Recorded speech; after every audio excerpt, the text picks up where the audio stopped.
Welcome to Cage Minds Uncensored. I'm your host, Micah Frankel, and we're going to kick off this week's episode with a guest joined by Ricky Esquibel. How you doing, sir?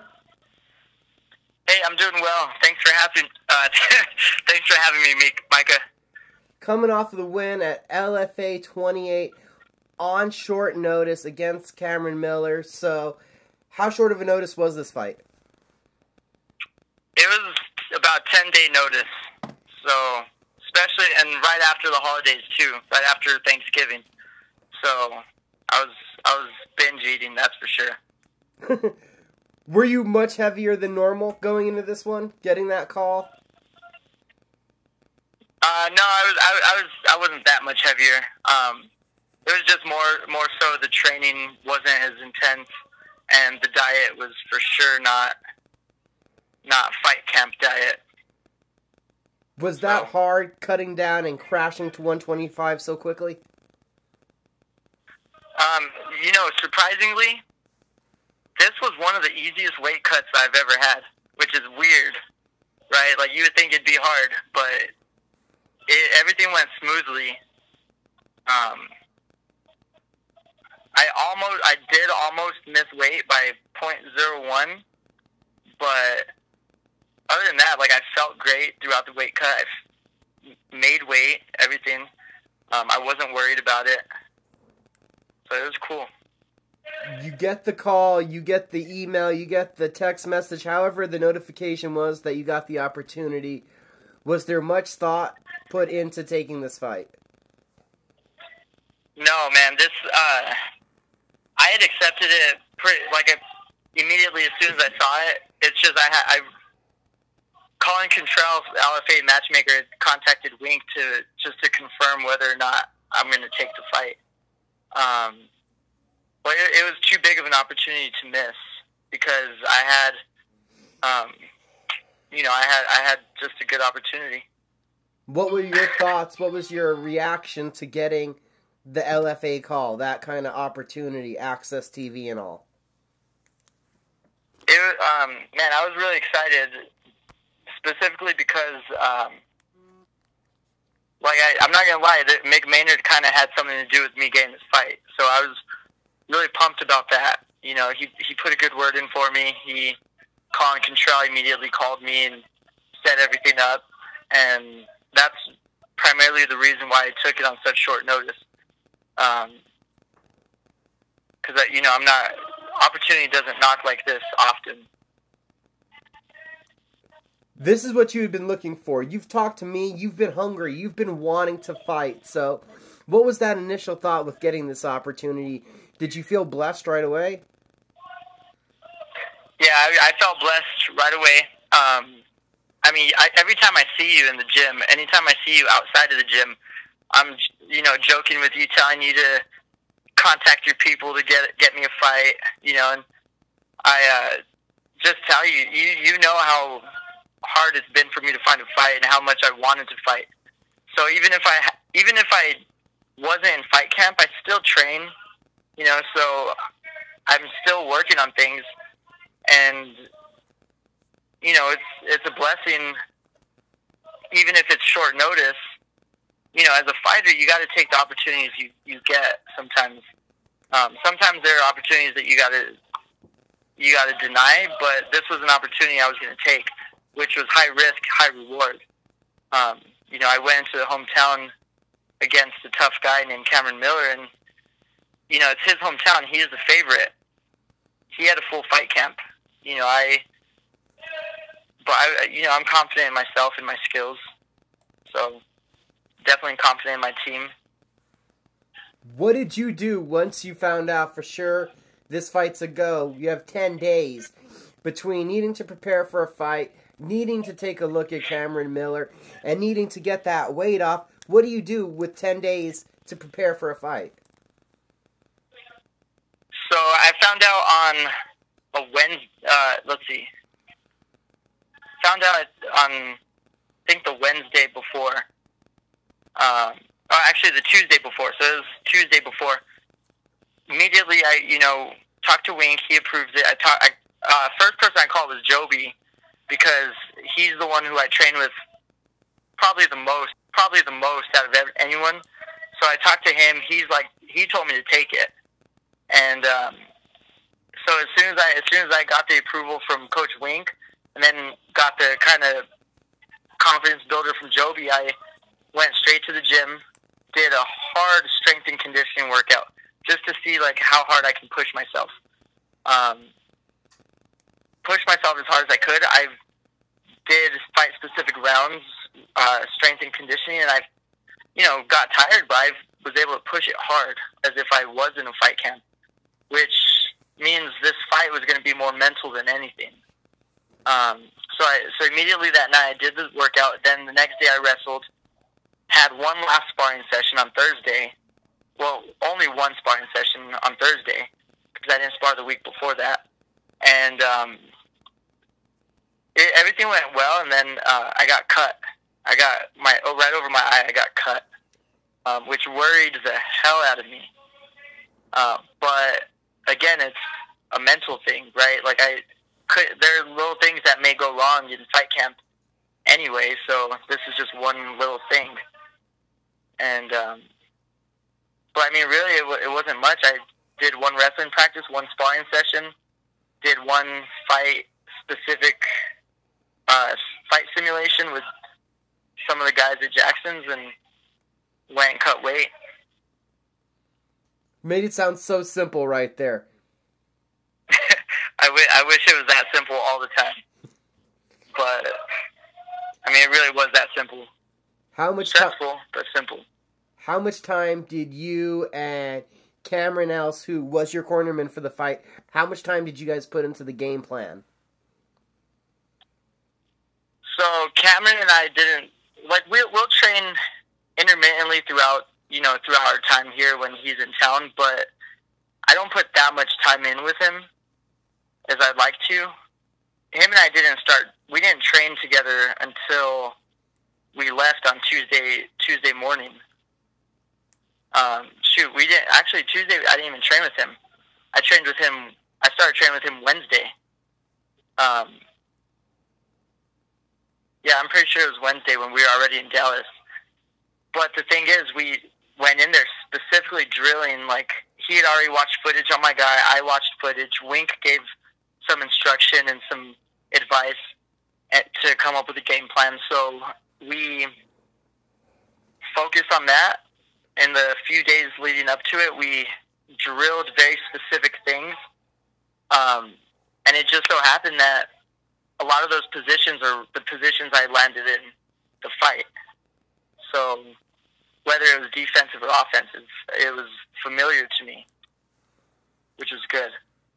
So the game plan, it worked. What you guys saw and prepared for, it worked. It was what came to fruition. Exactly. We knew he was a striker. We knew the thing is, he had all his submission wins. All his wins are submission wins. But the thing is, the way he gets those submissions is from his striking. He'll drop people with one punch, and then he'll just jump on them, land a few strikes, and then get a choke. So I knew that he's a tough striker. Coach Wink told me to put pressure on him, and then take him down. So, Cameron and I drilled that. Cameron and I drilled specific positions and specific takedowns, and sure enough, I didn't do it as pretty as I practiced, but it worked. And, it was a good feeling to know that what I practiced, even if it was a few days of practice, it worked. Were any of those guillotines tight? One of them was tight. There was the first one. I was very surprised that he even went for it. That's why the first takedown I went for the takedown. He got the guillotine, and I gave up position because I was caught off guard from the guillotine, and they didn't think he'd go for that. But it wasn't tight. Like, I got up, I was able to get out of it pretty quickly, and then it was the very last guillotine was tight. But the guillotine's my favorite, and so I wasn't going to let him get my favorite choke on me.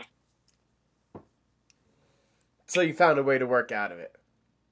Yeah, especially especially on national TV. It was my first time fighting on national television, so there's no way I'm gonna let myself tap out that quickly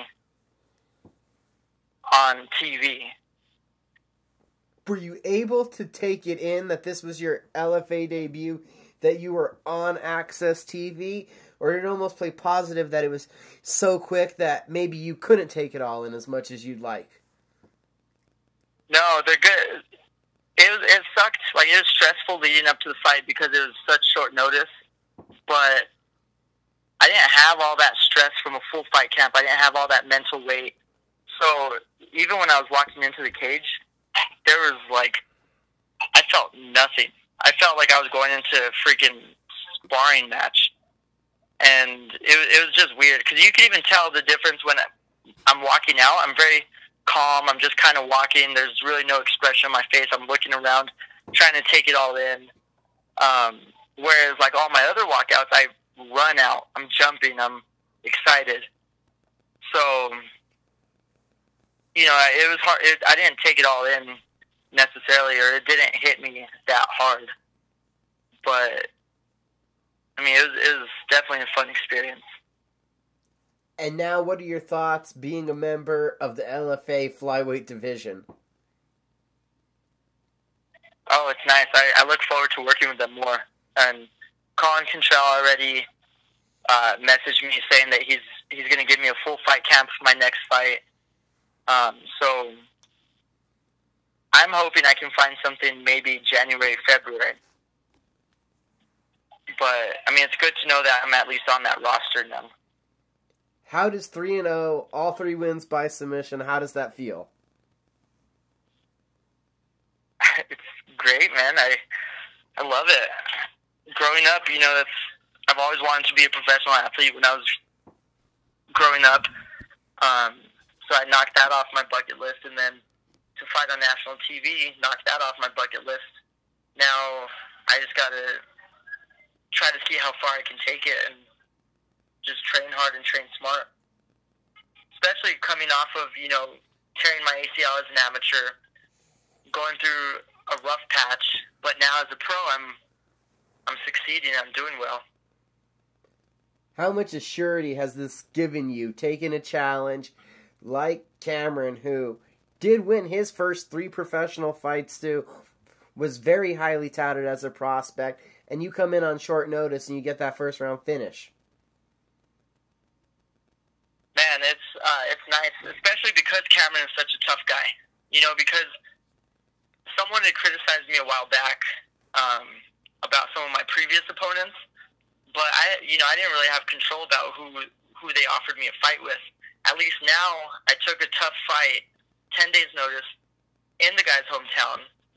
A guy who's a little bit taller than me, longer range, longer arms, knockout power. So at least now I'm starting to get tougher fights. Now it's starting to mature as a fighter, because like it was a lot of stress, but it was good to go through that to test myself. Because Joby even said, like, this is what we train for. This is going to teach me a lot about myself as a fighter. It's going to teach me a lot about my mental aspect, my mental game. So, you know, it's risky, but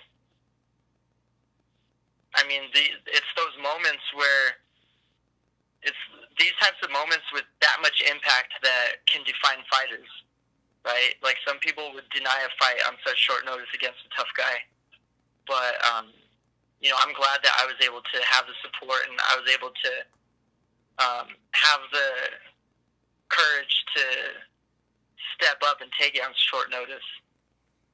The circumstances, the opponent, the way you won the fight, does that all make you feel that you've taken almost a bigger step in your development than, say, if it would have had been another local fight with a guy starting out a little lower that wasn't so known, that it wasn't such a big stage? Yeah, it's huge this was the biggest opportunity for me. And to win the way I did in my first 3 professional fights is good because my only losses as an amateur were submissions, right? Besides the one that I blew my knee out, but the legitimate losses that I had were submissions, and now I'm submitting people, which is good. You know, it doesn't mean I'm necessarily like that good at grappling, but I'm getting better, and each day I'm getting better, and I have guys who are better than me so I can learn from. And it had been a big focus of yours to shore up that hole.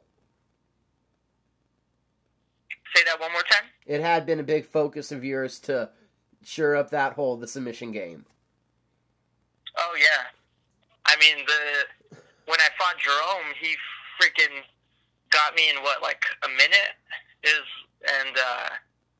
And then when I fought Javi, like I felt, and other people felt like I was winning that first round, the first part of that second round, and then I get submitted, and so it's like it's just a relief to know that I'm at least improving in that area. So, you know, thanks a lot to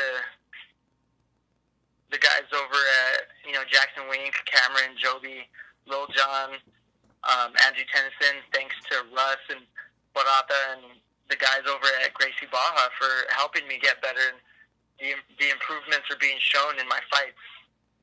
And has that, a lot of it been repetition going with these guys? Yeah, I mean, that's the biggest thing. Like, there's that quote where they say that you don't fall to the level of your experience or something. You fall to the level of your training. So, like, in fight, everything that you train and becomes instinct, and that's what you're going to go to when you get into deep waters.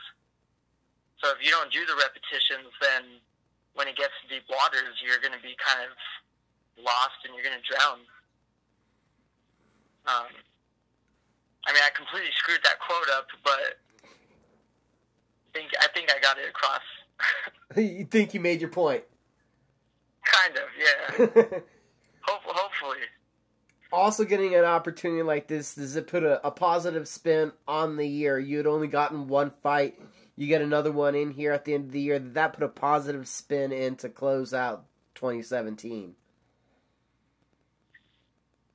You know, I actually hadn't really thought about that, but yeah, I mean, it's good to know that I had 2 fights, 2 wins, and it's good to know that, like, now the holidays are going to be fun and festive instead of becoming a pity party. So, not that I would let it become a pity party, but the holidays are always better if you're a winner.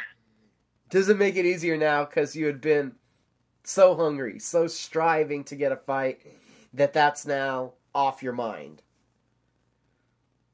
Yeah, it's because, like I said, every time I saw you, I'd always tell you, like, dude, if you hear of a card, let me know. And then you would message me. You'd let me know about cards. There were different fight cards that were coming up, and then things would just fall through. So it was nice to be able to get a good opportunity like this. So yeah, I mean, I loved it. Going out to Texas, the whole LFA experience, does it feel good now also that it wasn't just a fight, but it was such a caliber of promotion? Yeah, I mean, because it wasn't just a fight. You know, this is the next step. You know, Mick Maynard, the UFC matchmaker, used to be the matchmaker for Legacy and LFA. So this really is the next level for me. You know, hopefully, you know, 2018 starts strong, and then I keep the ball rolling, keep the momentum, because LFA, you know, it's a big promotion. It's a big platform. and that's why, you know, getting that call is such a blessing. Especially this early in my career, because Colin Contrell originally, like, kept telling me, he's like, no, you need more fights, And then, because I was 2-0, and he told me, like, do you need more fights? Because I've contacted him before. So it was nice to know that Mick Maynard kind of stuck his neck out there and put a good word in for me. And the way Mick Maynard saw me was he went to Jackson Wink and watched us spar. And it was, you know, it's good to know that at least my hard work is starting to pay off. And it's obviously making an impression if even Mick was hitting you up and interacting in the first place. He saw something then back a couple months ago. Yeah, I mean, he's got so many fighters that's on his radar that it's good to know that at least I'm kind of on the radar, right? The fact that he got me this fight, it's good to know that, you know, at least he knows who I am. You know, he may not pay much attention, but he at least got me the fight, stuck his neck out. Colin Contrell made an exception with me not having to get so many more fights before I fight for them. And he gave me both of them gave me the opportunity to fight for LFA. So I'm excited to see what I can do in LFA. I'm excited to work with them more because LFA was fun. Like, they're all the people there were cool. The coordinator, River, she was a blast. Like, she was cool. She's the coordinator for LFA. And Cameron Elf, my quarterman, and I, she was cool. We had a blast with her. So, yeah, everything was fun with LFA. You won in the first round. Heck, I think there was 3 other first-round finishes, 5 other finishes on the main card.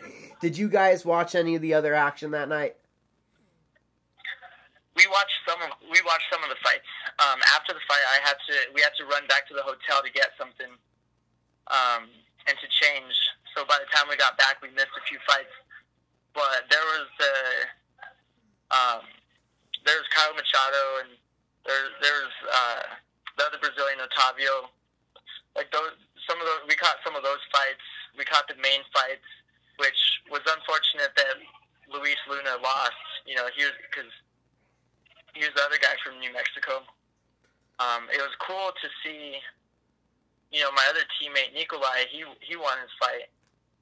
He's one of the Russians from Jackson Wink, so that was cool. Those knees from the clinch were nasty. What's that? He was the one with the knees from the clinch that dropped the guy face down, right? Yeah, I think so. Yeah, those knees were nasty. Yeah, a lot of the fights, like, I was kind of watching them, but I wasn't paying too much attention because I was celebrating and doing other things. Just having fun. All in all, LFA 28. I'm not gonna lie, I enjoyed it. You enjoyed it. You enjoyed the weekend, right? Had a good celebration? Yeah, people were buying me drinks, so it was cool. So definitely had a positive experience was that your first time in Dallas? Yeah, it was my first time in Dallas. It was cool because everyone was nice. Cameron, Ellis, and I, we ate Tuesday night. It was funny because we go to this restaurant so I can get a salad and, like, just get out of the hotel and kind of see Dallas. This restaurant, the theme, they were having a party because the theme was burlesque, and everyone was dressed kind of old school burlesque. And the waitresses would serve food, go up onto the stage, and then out of nowhere they just, like, strip down to where all they have are pasties on their nipples.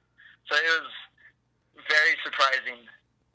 So Dallas was an interesting experience. How hard was it to get Cameron Else out of that restaurant? Or was it you who had to be dragged out? Oh, no, Cameron had a ball. He was having a blast. He was just, he was telling me, Ricky, my phone's dead. Record this. I mean, he's from London. He's probably doesn't see stuff like that.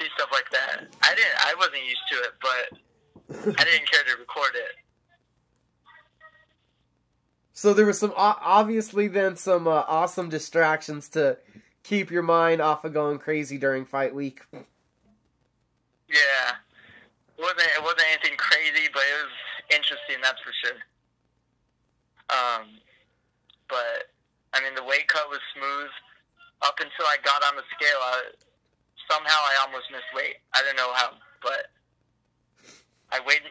It was weird. I weighed myself, so I cut weight, was on track, woke up the day of, and I was able to check my weight on the official scale in the morning. I did, my weight cut, and I made weight on the official scale. Like, I was 125.5, and this was hours before the weigh-in, so I thought, okay, I'll still float a little bit and sweat out, that extra 0.5. And I still have a 1 pound weight allowance. So I take a nap, go to weigh-ins, and it's so weird because I was 2 pounds over. And I'm thinking, what? Like, I step on a scale and it says 127. I'm like, there's no way that's right. So then I, take my shorts off, step on the scale again, and it's 125.4 or 125.3. And I'm standing on the scale and they're telling me, all right, Ricky, you have 1 hour to cut the rest of the weight. If you don't make it, then, we'll do this, and this. And I notice as I'm standing on a scale and I'm kind of shifting my weight, the number on the scale is moving. So I tell him, like, yo, wait. I tell him to stop. And then, boom, I make weight. Like, it was just the weirdest thing. But that is the sketchiest scale I've ever heard of, I'd gather. Yeah. To go from 125.5 to 2 pounds over is crazy. But, again, it just must have been the way my weight was distributed. And it could have been the shorts I was wearing earlier in the day. Like, that probably was what it was. But I didn't use a towel, so that's a good thing. There was no need for any towel. How scared were you? I was very scared. But I knew I made weight. And even then, it's like, there's no way I was going to allow myself to miss weight. There's no way.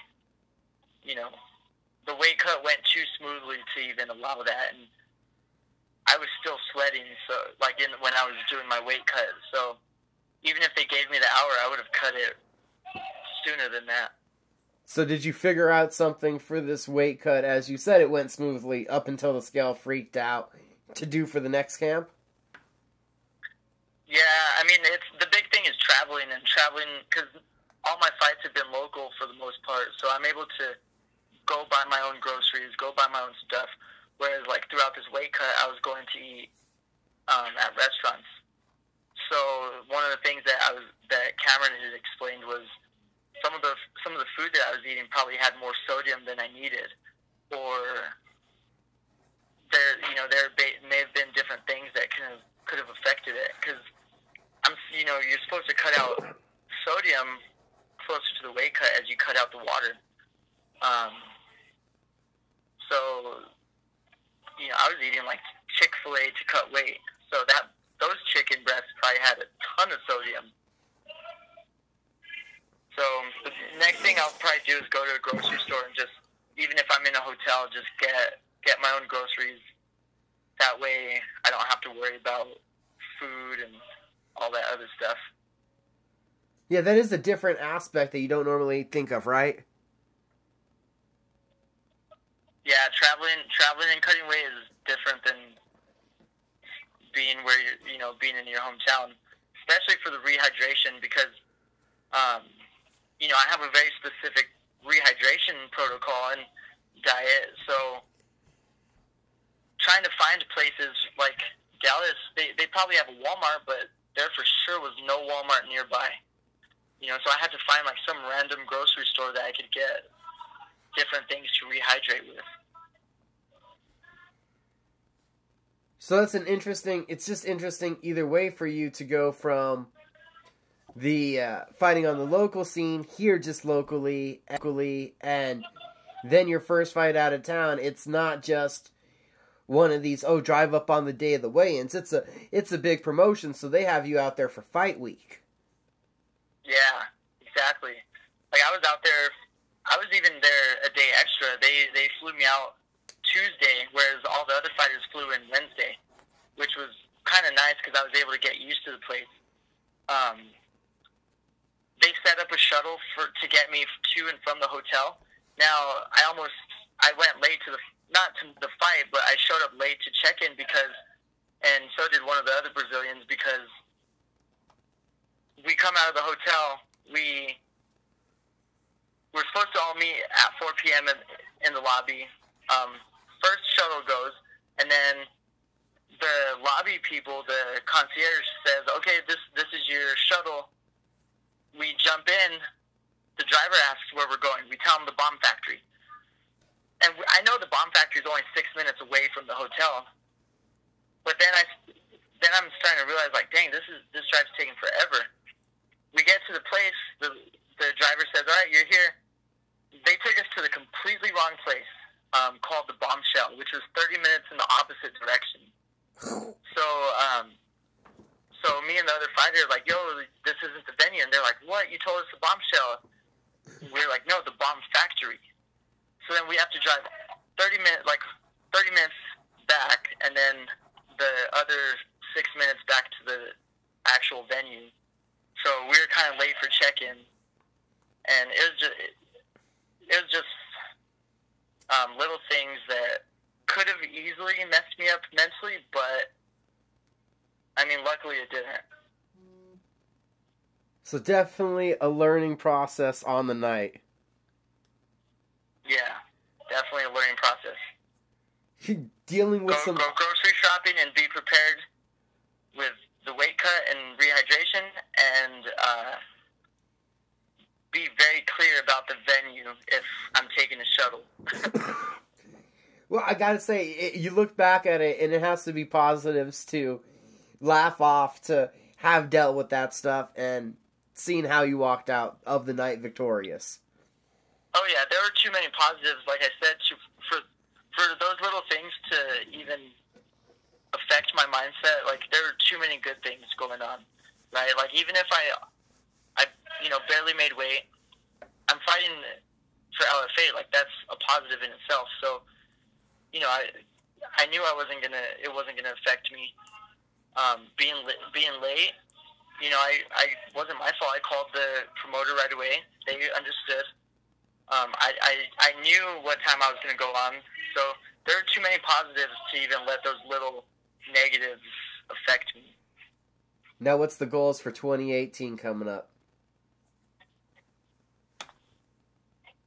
Oh man, that's a big question. Hopefully, January or February, get a next fight, keep building, and then we'll see what the coaches think. But I mean, the coolest thing would be, if I build enough, get enough fights, maybe contender series, maybe something else, to work my way up to the UFC. But I mean, that's of course the goal, either way. So 2018, I'm going to try to stay as active as I can. Get a fight by January, February, keep the ball rolling, because right now I have momentum being 3-0. And that's what Joby even said. He told me, I got to keep this momentum going. Got to keep the ball rolling. So 2018, I'll just try to stay as active as I possibly can. Ricky Esquibel, thank you for the time, sir. Hey, Micah, thanks for the interview, and I appreciate always giving me a heads up about fights. Will do, sir, always. All right.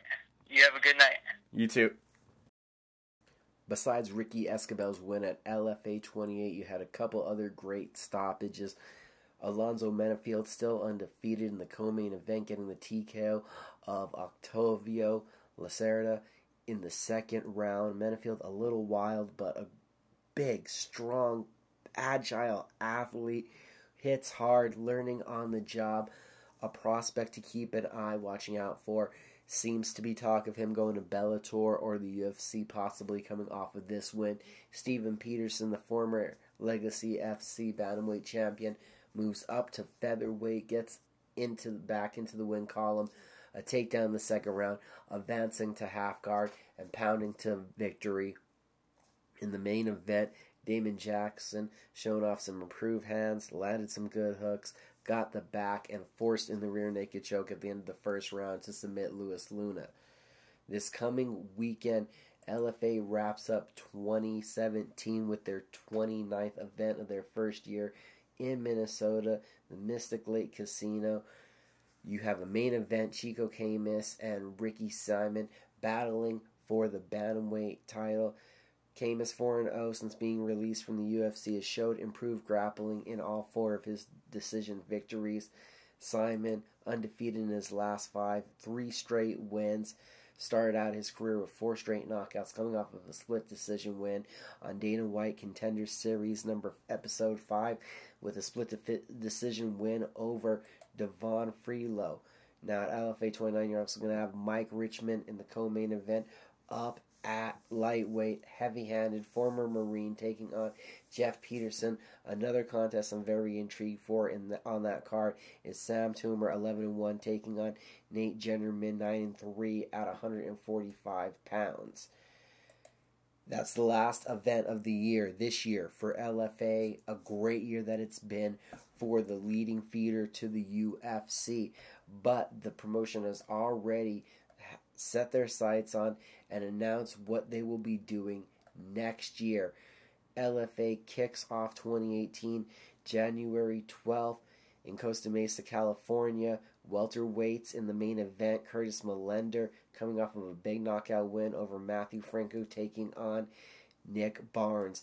The following Friday, you have LFA 31 on January 19th in Phoenix, Arizona, with a interim featherweight world title bout as Bobby Wolfman Moffett takes on Thon Lee. Thon Lee was also on Dana White Contender Series doing some big things with his Taekwondo striking, and announced for the following Friday, January 26th, Lake Charles, Louisiana, 2 title fights. The main event, the middleweight title of LFA on the line, Brendan Allen and Antonio Hernandez.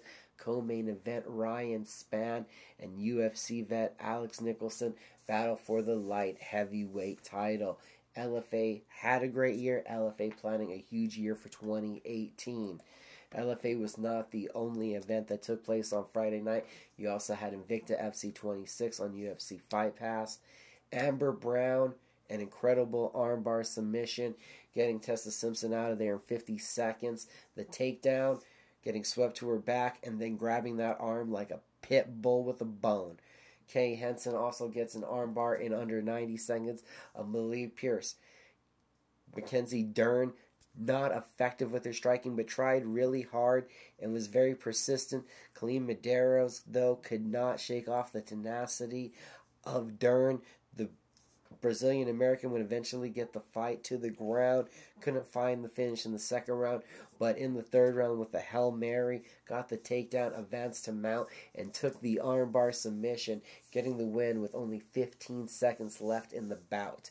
The main event, the women's flyweight title, Jennifer Maia shows composure, kicks off some ring rust, withstands getting rocked in the second round to overall out-technique, out-volume her Polish counterpart to retain the Invicta FC flyweight title. If I had my way, Jennifer Maia's next fight would be against Nico Montano for the UFC women's flyweight title. Maia, not healthy enough, I believe, to compete on the tough season. She does deserve an opportunity, having defended that Invicta FC title twice. She beat Modafferi just like Montano. I'd love to see Jennifer Maia up in the UFC octagon. Saturday, you had Bellator 190 and Bellator Kickboxing 8 on Spike TV. The co-main event of Bellator 190, Brandon Gertz getting back in the win column. An overhand right clipped his opponent's ear.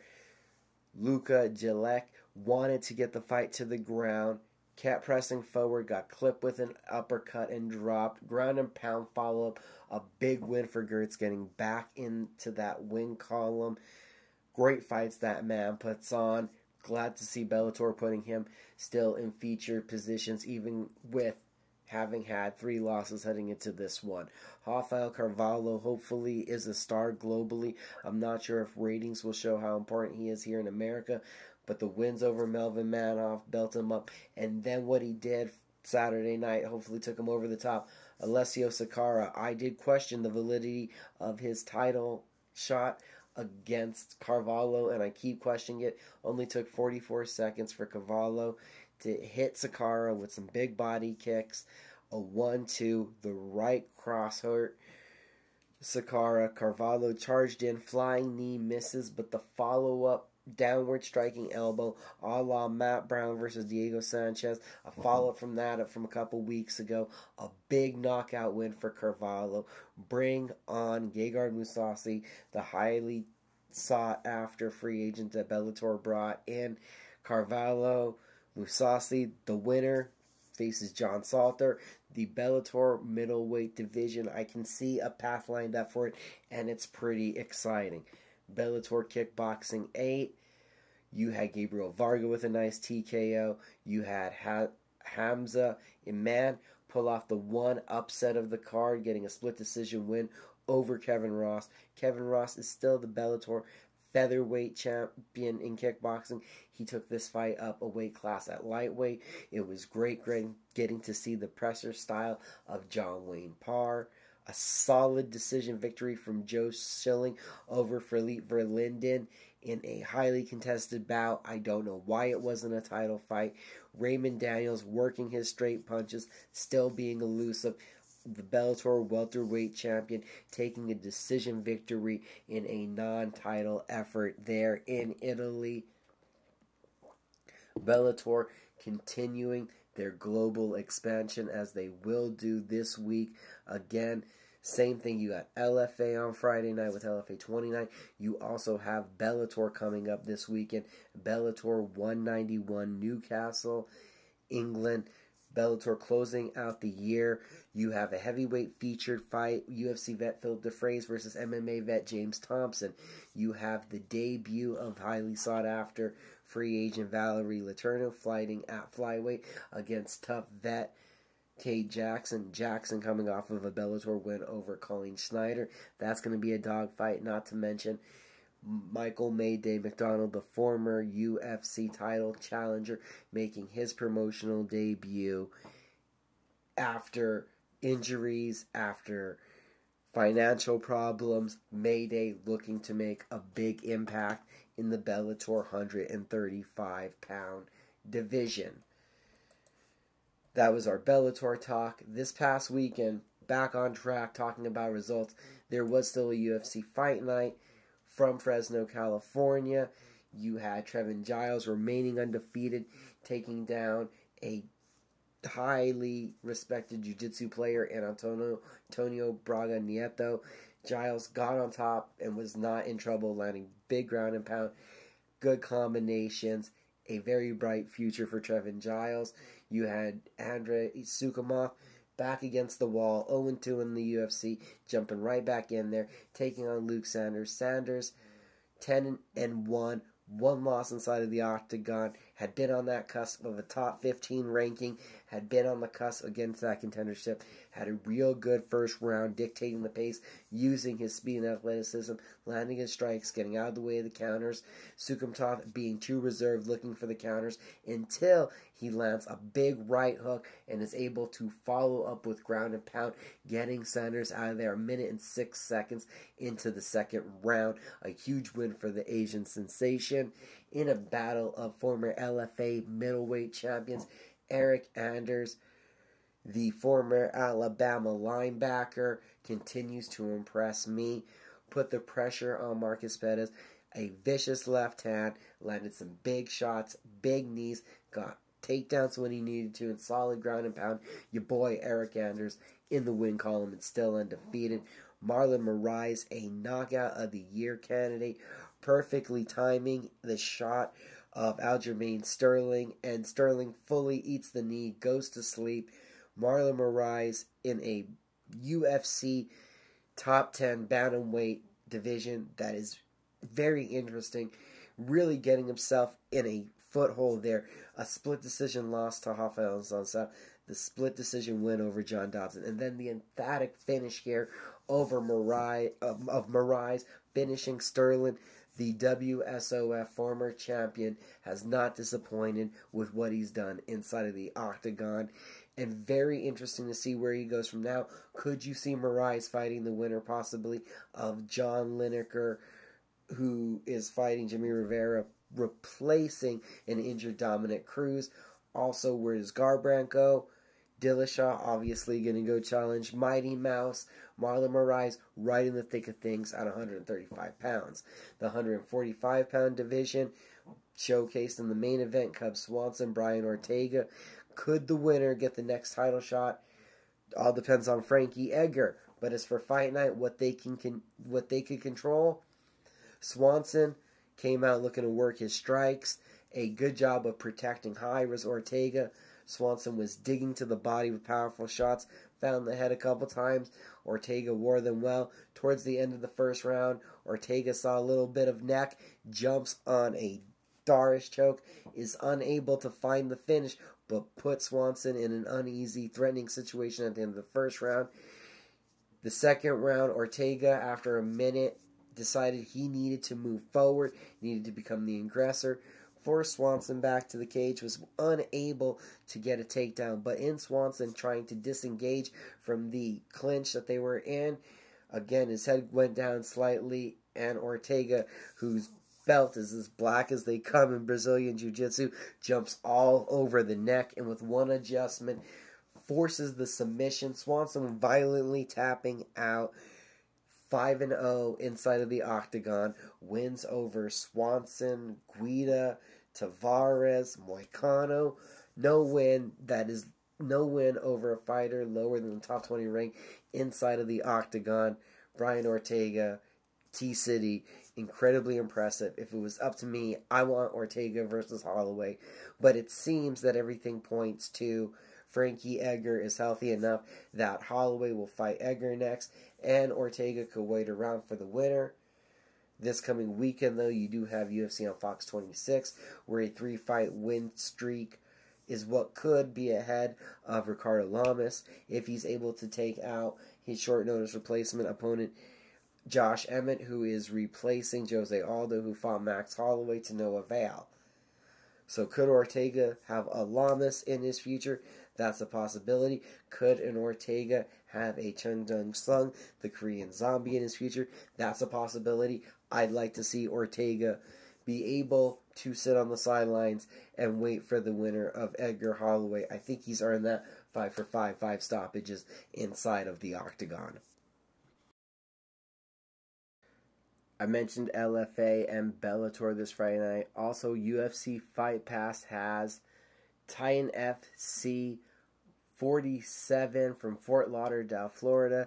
Main event, featherweight title, Luis Gomez versus Sadiq Youssef, who's undefeated. Undefeated Gaston Ballart taking on Bruno Mesquite. And highly touted Olympian wrestling, Michael Batista versus Edson Lopes. That's what you have to look forward to on UFC Fight Pass. You also have UFC action from Winnipeg, Canada. That's UFC on Fox 26 on Saturday. The main event in the welterweight division, former champion Robbie Lawler takes on former lightweight champion Rafael Dos Anjos. Dos Anjos has been on a tear since moving up to 170 pounds. Lawler coming off of rebounding from losing his title to Woodley with a win over Donald Cerrone.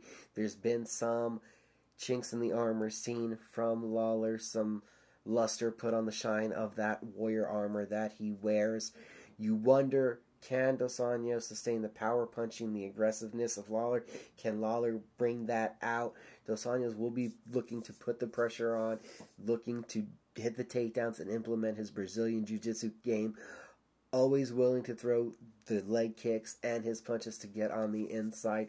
A surefire, action-packed main event that will see a #1 contender for Tyron Woodley, I believe, come out of this fight. Touched on the co-main event earlier, real quick. Feature fights on the Fox main card. You have in the welterweight division, knockout artist Santiago Ponzinibbio versus Mike Platinum Perry. Both guys are wild. Ponzinibbio, heavy hands. Perry, heavy hands and elbows. Surefire knockout.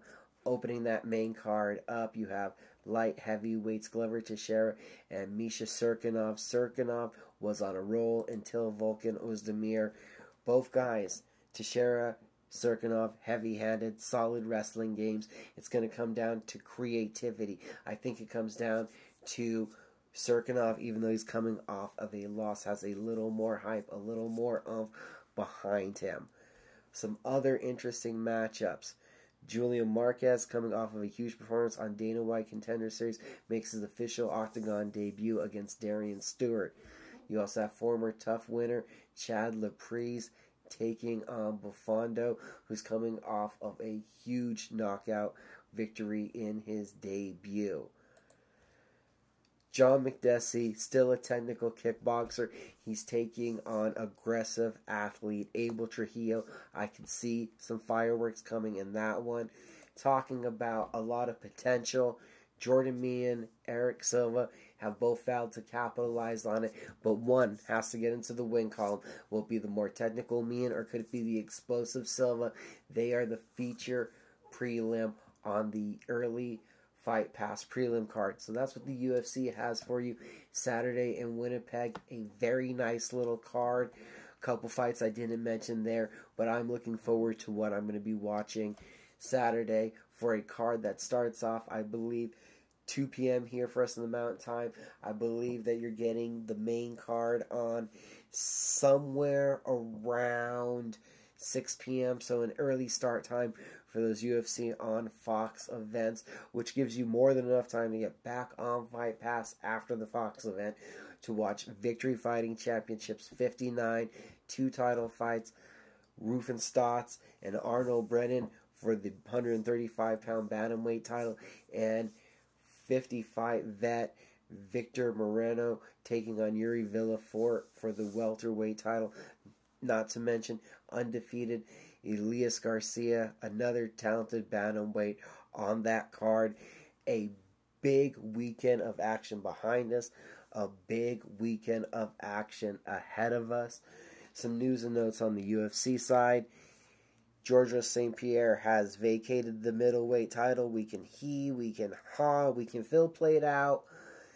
Michael Bisping got his big fight. GSP beat the guy that was neck and neck with him for the most wins in UFC history. GSP gets to add his name to that list of guys that have held belts in 2 weight classes, but it's popular not to defend them now. Robert Whittaker is the world champion. Robert the Reaper Whittaker, a.k.a. Bobby Knuckles, faces Luke Rockhold, UFC 221, even though Kelvin Gastelum is not happy about it.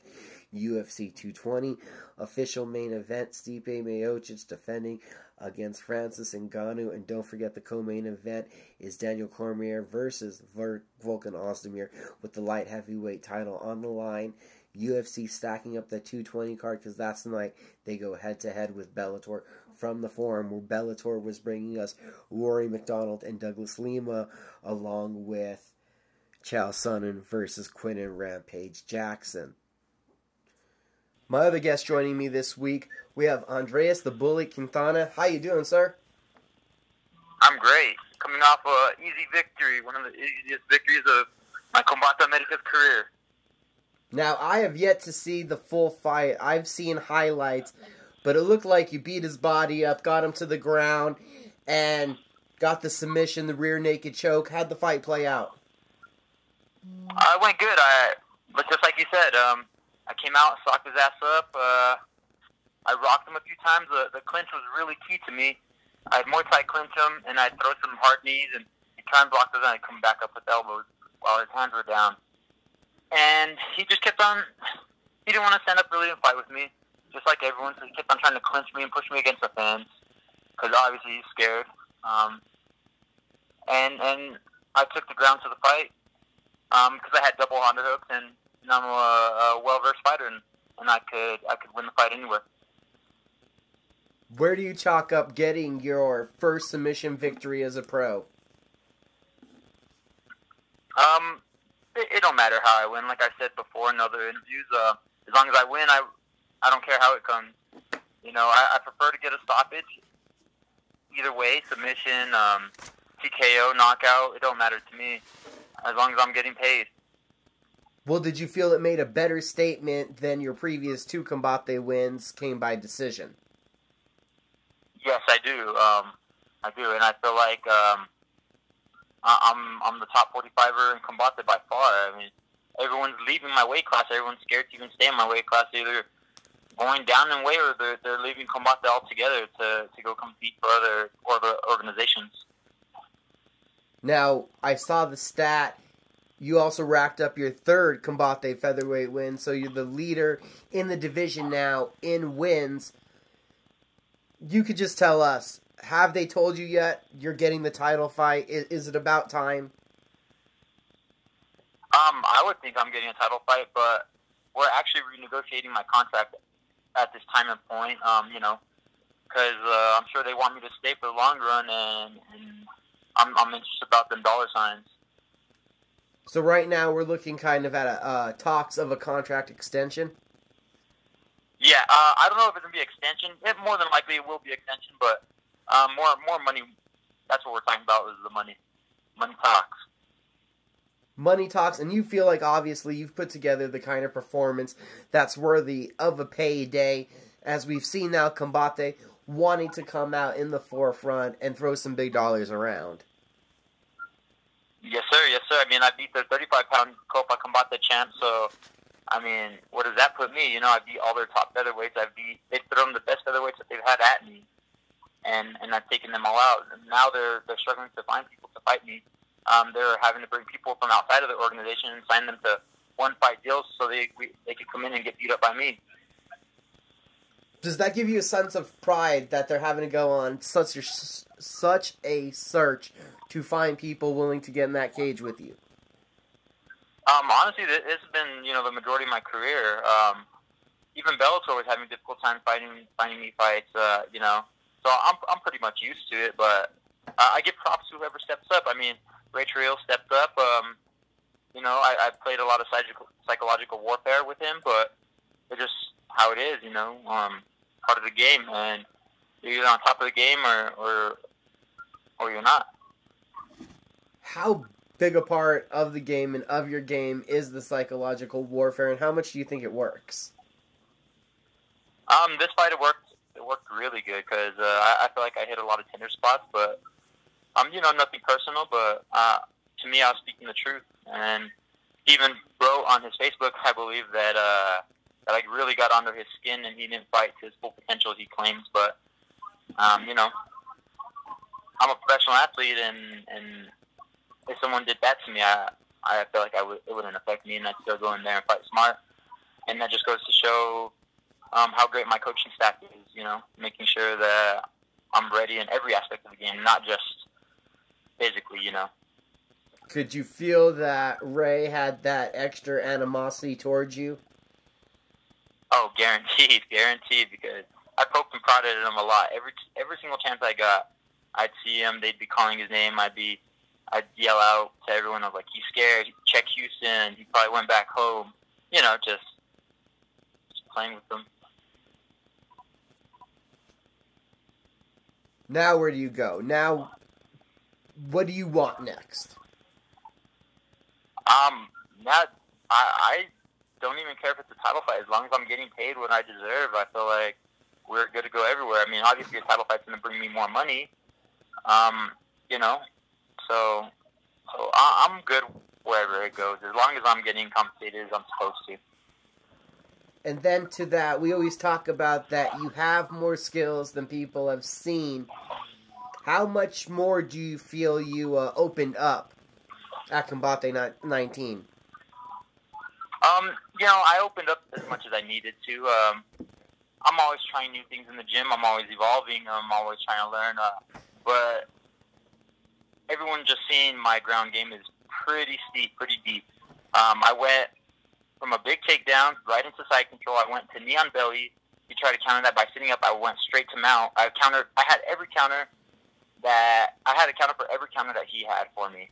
And then I went right to big strikes. I threw a huge elbow. And I cracked him with it, and he gave me his back, and I finished the rear naked choke fairly easy from there. Now, so, my ground game is pretty deep. Now, you, obviously, the quest right now, signed with Combate, becoming the top 45er in their division. Looking out at the rest of the world, and even this past weekend, there was a big 45 fight. Did you watch the UFC by chance? I did. I watched Cub and Brian Ortega fight, yes. So what did you think of that fight? Because I think I saw you making some comments on Twitter about that fight. Yeah, you know, Cub's really good. He's really aggressive. He says he was sick. I'm sure he was, but, I mean, shit, man, over here we've gone over guillotine defense, you know, left and right. I don't know how Cub trains or who he trains with or who coaches him, but I feel if I was in that position, I could have escaped that guillotine, honestly. And in the gym, I've been guillotine choked by many top black belts, high-level people, you know, people that specialize in guillotine, and I'm able to defend them. You know, it's just a part of the game, you know. What did you think of that first round? I thought Cub was having some success, was doing good with his striking, was landing hard with his body shots, but Ortega seemed to be able to take everything pretty cleanly and still keep moving forward. Yeah, I completely agree. Yeah, Cub has great striking. He's a very, very creative striker as well. You know, I don't take any of that away from him. Just maybe he needs to study the ground further. I mean, shit. I don't know. I'm not in his camp. I don't really train with him. I maybe sparred with him once a long time ago when I was a kid, but.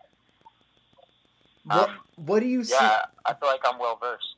What do you think of Brian Ortega, his game, and what he's doing? I mean, off this fight, I mean, shit, he proved he belongs in those top 5, top 10 people, you know. Obviously, I like Brian Ortega. He's young, you know. He's still got a little bit of holes in his game, but, I mean, he's fixing them. He's training, you know, just like any martial artist should. I think he's doing a great job. So, you're not in the UFC right now, so I guess I can ask you, who do you see winning the fight? Looks like next will still be Frankie versus Max. Who do you think wins that fight? Who has the UFC title when you're getting signed to the division? Shit, I mean, I think Frankie's in for it right now. I think Frankie will get it. You know, Max super tough. I mean, shit, I've counted him out a lot of times, and he surprised me. So, I mean, I could be wrong, but me personally, I think Frankie will be taking the title home if he gets a shot again, especially after you see what he did to Yair. You know, and Holloway, he's not as flashy, but, I mean, he's a great stand-up fighter, and I feel like Frankie's wrestling will overpower him.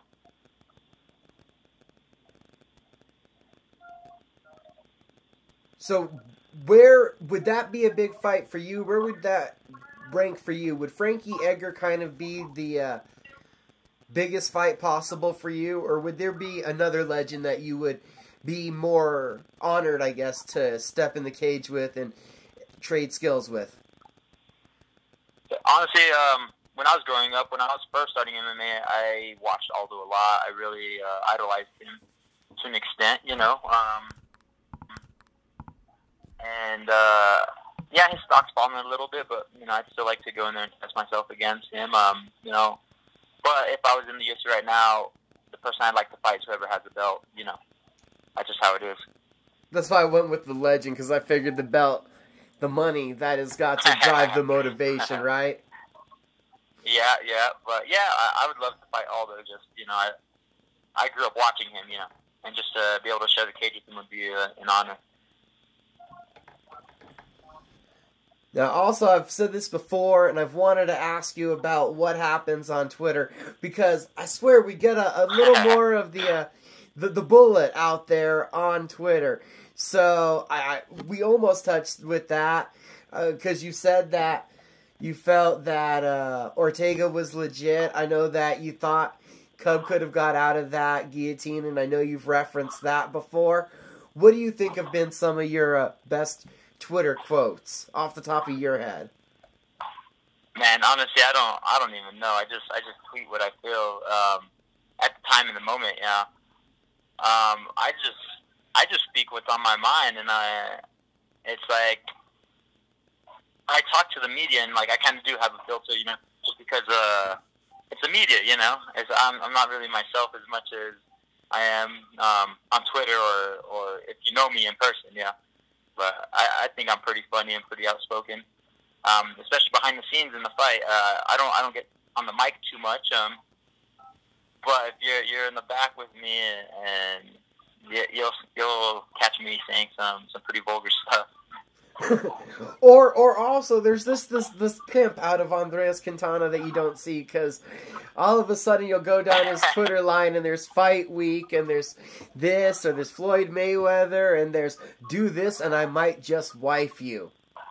So are you just like teasing a girl, or is this to the whole fan base? You might get a piece of Andreas somehow. All of them can get it. That's what I could say.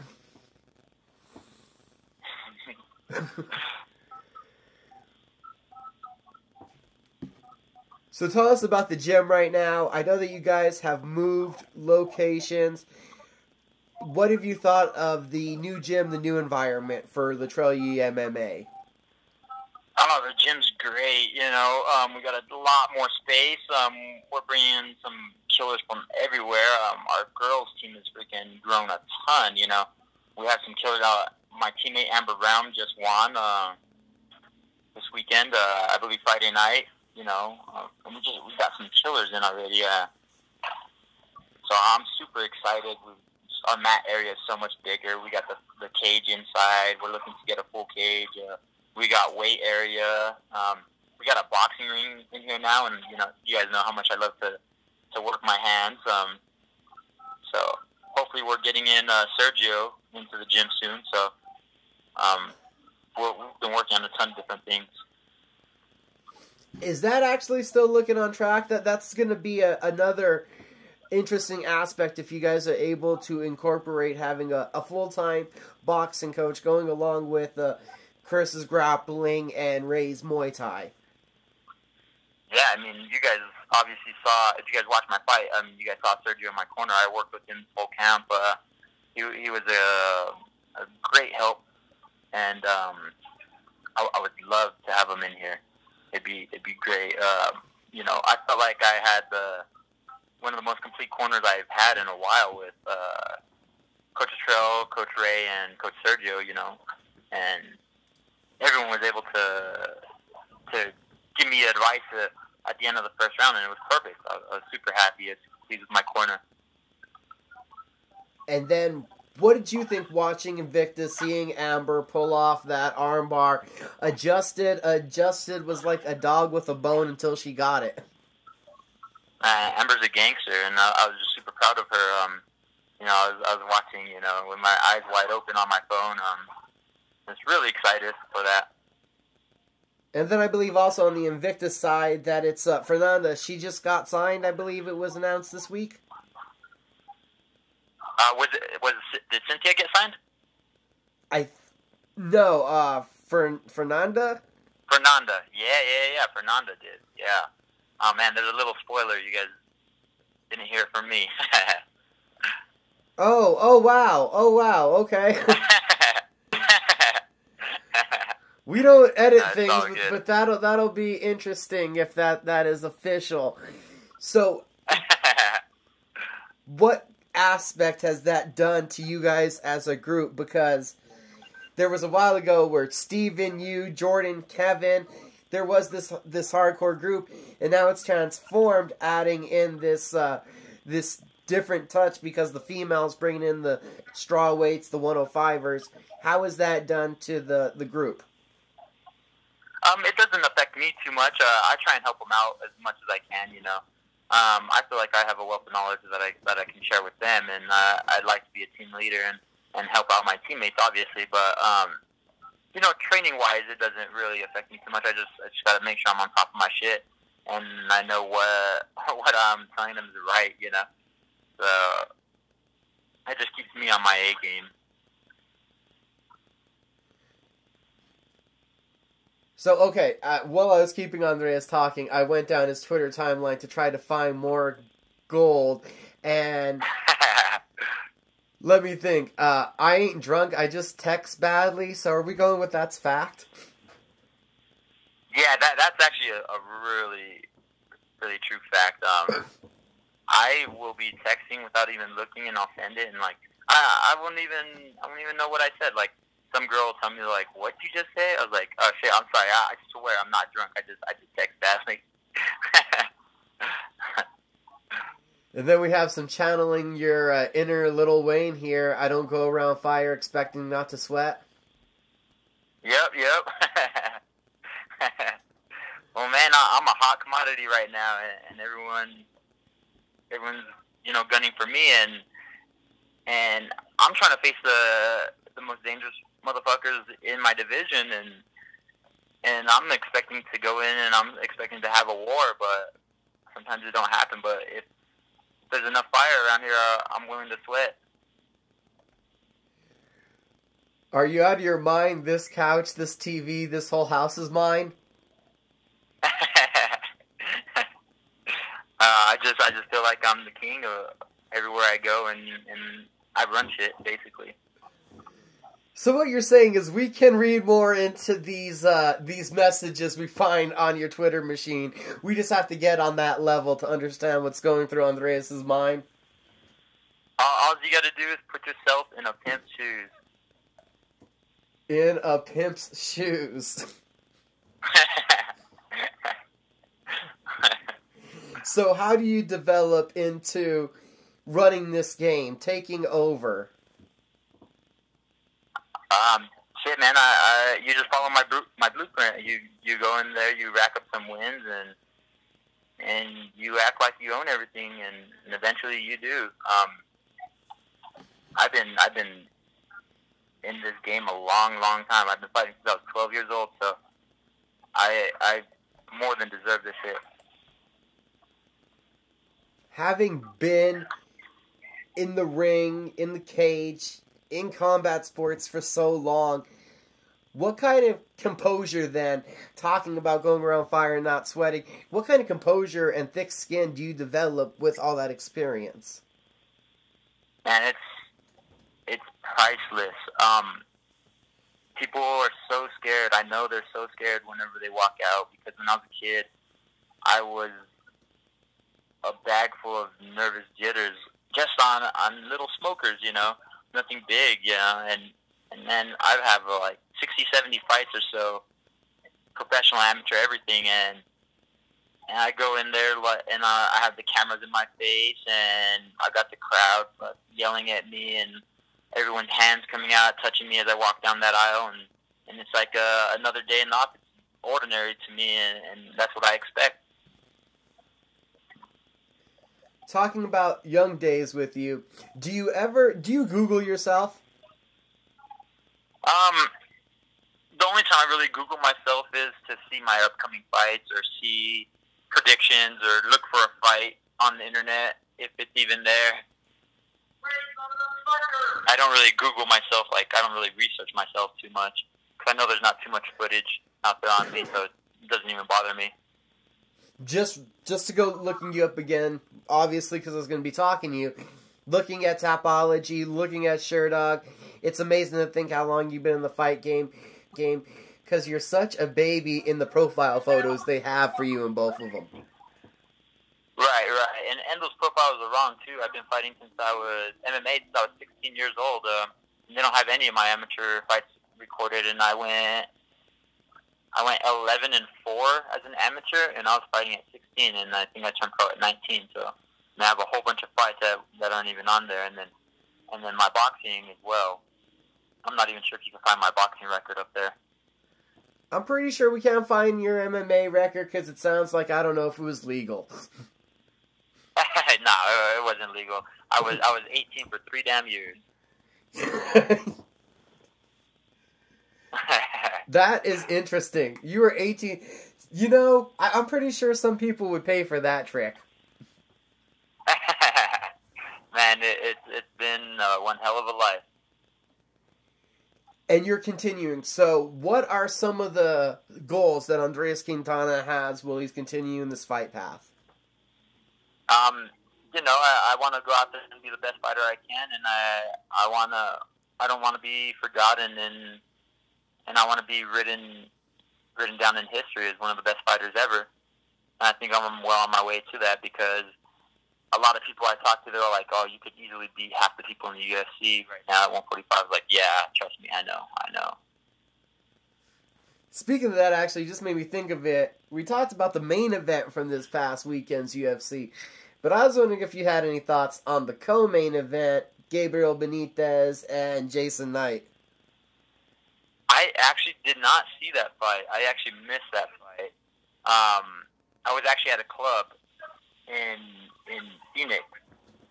I had to make an appearance out there, and I had just caught Cub's fight just in time. I did not see Gabriel Benitez's fight, though.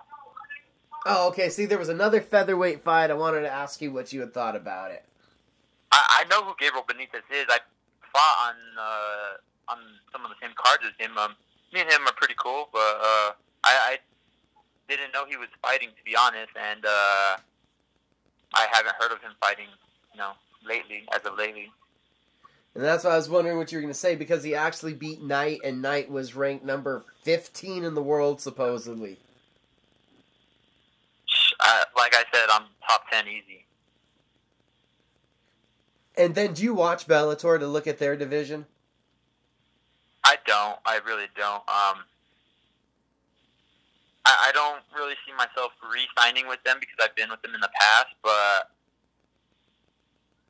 I'm doing good in Combate, but,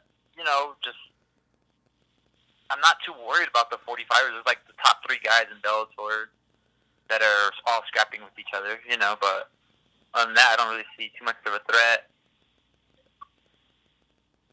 From other promoters that you worked with, has working with Combate been a different experience? It has. They've really, really actually taken care of me. They know I'm going to be their cash cow at 145, so, they do as much as they can to please me, and the matchmakers are really, really cool with me, and they really try and take care of me as much as possible. It is a lot different than these other local promoters, I guess you could say. I mean, obviously the money's good. They provide me transportation, they give me per diem, they give me basically anything I want. So it's a nice relationship from the fighters end, because that's what you need. You want to be taken care of and know that you matter. Yeah, exactly. I mean, shit, they flew me out to Houston a few weeks before my fight just to do some photos and get some promo video and some commercials and stuff done over there. And obviously, if you're going to put some time and money into me like that, I mean something to them. They're taking care of you, and I believe that you put in the work to earn that kind of right. Because as we're talking to you, doing the interview, you're still at the gym right now as we're doing the interview. You fought recently. It's the holiday season. How do you do that? How do you stay in the gym? I'm trying to murder everyone in my division, and I'm gonna be on top of it. I ain't gonna just lay down and not get better while all these fools are. They might be in the gym, they might not, but shit, I don't really care what they're doing, because I'm gonna keep on evolving myself, and I'm gonna keep on learning. Even if I'm not training super hard, I'm still gonna be learning, and I'm still gonna be becoming a better fighter. Motivation is in itself. I'm not trying to get my ass whooped in front of hundreds of thousands of people that watch. How big do you see MMA becoming? Because we've seen some pretty big events, and we've seen Combate getting a buzz, but how big of a crowd do you see yourself fighting in front of one day?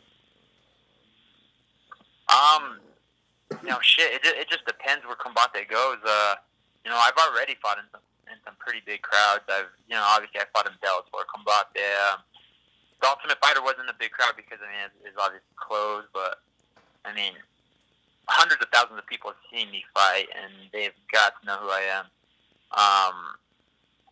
Sure, I would like to fight in a sold-out MGM or, you know, maybe in New York one day even, see what Combate has in store, you know, as of late. I've seen you fight. I've went down to Roswell to watch you fight. I've seen you fight here at 5 Points. You fought in the Ultimate Fighter house. You've went to Texas to fight, to Mexico to fight. Once the cage door closed, has any of that outside circumstance where it is, has any of that ever made anything feel different, or has it all felt the same once it's a fight? No, it's all this exact same thing. Once that cage door closes, I zone everything out. I don't even hear the crowd. I don't hear the music being played. All I hear is my coaches in my ear. I hear what they're saying. I take in what they're telling me, and you know, I follow as much as I can. I follow their commands as much as I can, and I'm just super focused. You know, I'm like a lion hunting. When you're in that cage, do you hear the coaches? Like, you hear everything clearly? That always fascinates me with fighters. If you can actually pick out that coach's voice in through a crowd, hear something clearly, or if it's kind of muffled or distorted, or how you do it. Oh yeah, I hear Coach Trail as clear as day. I've been with him so long though, so it's not really too hard. I hear him practice every day. I hear him in my ear. I hear him, you know, pre-fight, gives me speeches. He hypes me up. You know, I hear him, you know, almost every single day, you know, especially when I'm in the gym. I talk to him a lot on the phone, so my mind's already trained just to hear his voice. My other coaches, I do hear to an extent, but Coach Charles the main one, the main one I hear. That relationship, that time together. Excuse me? Based on that relationship, that time together, you've heard that voice for that many years? Yeah, I just feel like my brain is trained to hear his voice already. And now talking about hearing stuff, for you, when are you hoping that we're going to hear something about the next fight? What would be ideal for you? ASAP, I'm ready tomorrow.